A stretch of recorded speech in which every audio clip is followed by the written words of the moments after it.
Welcome to our channel. Today we how to optimize Square for payment processing. Easy tutorial step by step clearly. Begin by creating a Square account if you haven't already. Visit the Square website and click on the sign up button. Fill in the required personal information, including your email address and password. Next, verify your email by checking your inbox for a confirmation message from Square. Once verified, log into your Square account. Navigate to the dashboard and select Account in Settings. Here, you'll find various options to customize your business profile. Add your business name and logo to enhance your brand presence. Set up your payment preferences by clicking on the Payments section.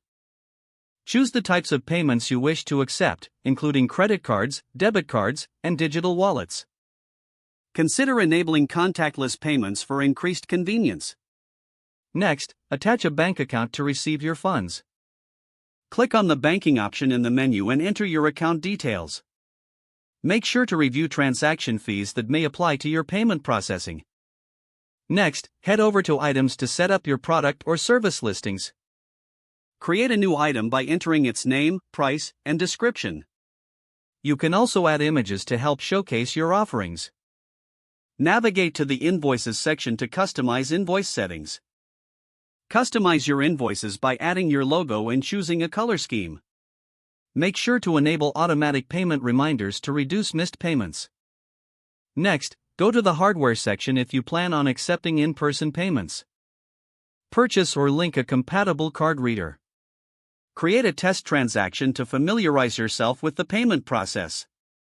After you're comfortable, start taking real transactions. Finally, regularly monitor your sales reports in the Reports section. This will help you track performance and optimize your payment strategies further.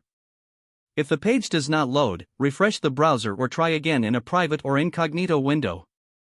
Make sure you are using the correct email address, then retype it carefully to avoid small typos. If your password is not accepted, use the reset option and create a new strong password you can remember. Don't forget to like this video and subscribe to our channel for more step-by-step tech guides.